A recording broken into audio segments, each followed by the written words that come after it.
Mengambil settingan tahun 80-an, The Wall of Street bercerita tentang Jordan Belfort yang diperankan oleh Leonardo DiCaprio yang bekerja sebagai pialang saham di perusahaan. Dan pun belajar bahwa kehidupan seorang pialang saham adalah kehidupan yang menjual ilusi atau disebut fugazi. Mark meyakinkan Jordan bahwa untuk menghindari tingkat stres tinggi, seorang pialang saham tidak bisa dipisahkan dari 3 unsur, yakni seks, pesta, dan narkoba. Cerita berubah ketika Jordan harus terkena PHK besar-besaran hingga membawanya untuk bekerja di sebuah perusahaan investasi kecil di Long Island. Ilmu baru yang didapat dari perusahaan terakhir tempat ia bekerja membuat Jordan memutuskan mengajak Donnie serta beberapa teman Jordan untuk membuat perusahaan yang akhirnya mereka beri nama Stratton of Mount. Singkat cerita, Jordan mengajari teman-temannya bagaimana menjual saham agar diminati banyak orang. Teknik Jordan adalah membuat perusahaan yang elit tapi aslinya ilegal.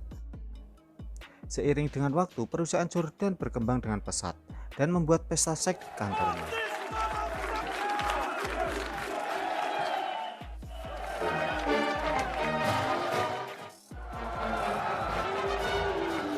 I was 9 and 7. Her name was Pam, and to her credit, you'd have to get a penicillin shot the next day and pray your dick.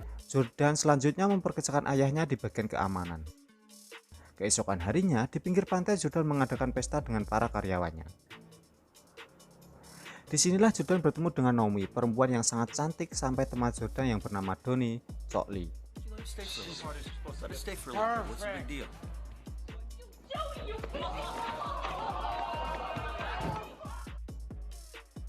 Jordan akhirnya berhasil mengajak kencan Naomi. Setelah menjalani hubungan dan saling cinta, Jordan ketahuan istrinya saat bercinta dengan Naomi di dalam mobil.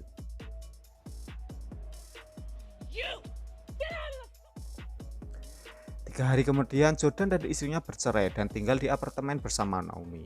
Selanjutnya, Jordan menyewa pengacara untuk membelanya saat dia mendapat masalah dengan IC. Apa itu SEC? Saya juga nggak ngerti. Jordan kemudian nikah dengan Naomi dan mengasih hadiah kapal pesiar dengan nama Naomi juga.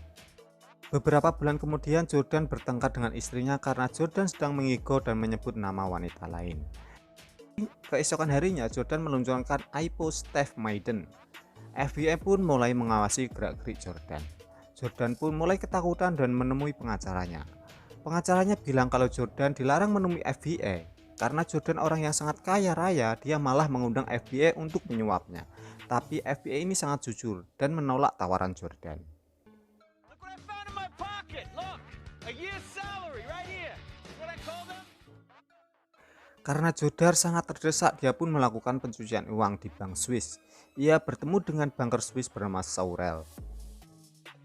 Saurel menyarankan menggunakan nama orang lain agar tidak dapat diperiksa pihak Amerika. Jordan menggunakan nama bibi Emma, yaitu bibi Naomi yang berpaspor Eropa.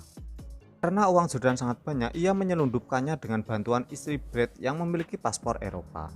Terjadilah perselisihan antara Brad dan Donnie yang mengakibatkan Brad tertangkap sekaligus uang di dalam koper yang ia bawa. Just shove it right up your wife's Latvian cunt. You understand? Fucking chill. Chill, bro. Fucking piece of shit. Off the case. Put your hands in the air. Get the hell. Di suatu malam, Danny dan Jordan minum pil koplo. Tiba-tiba, Naomi yang sedang hamil memanggil Jordan kalau ada telepon dari pengacaranya. Tapi pengacaranya meminta Jordan menelpon menggunakan telepon umum karena takut disadap.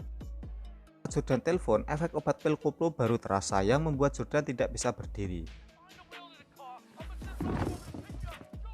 But once they did, pow. I mean, I strong. I discovered a whole new faith. Come on, stand up. Di rumah, Donnie malah telepon dengan bank Swiss dan membahas tentang uang Jordan. Akhirnya Jordan sampai ke rumah dengan selamat dan mencoba menghentikan Donnie yang sedang telepon bank Swiss. Donnie tidak tahu kalau telepon rumah Jordan telah disadap. I hope you know that. You're fucking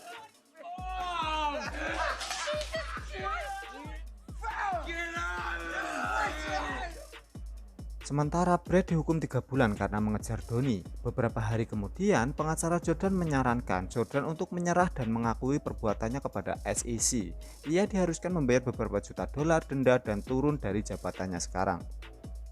Tapi Jordan terlalu keras kepala dan pada akhirnya FBI mengejar Jordan lagi.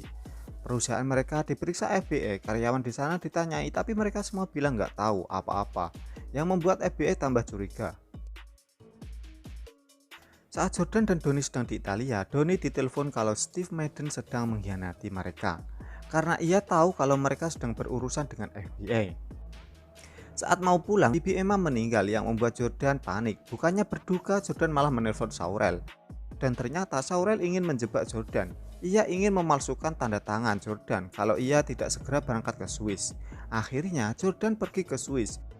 Di tengah perjalanan mereka, kapal ia gunakan terkena badai dan membuat kapal itu tenggelam. Untungnya mereka diselamatkan oleh orang Italia.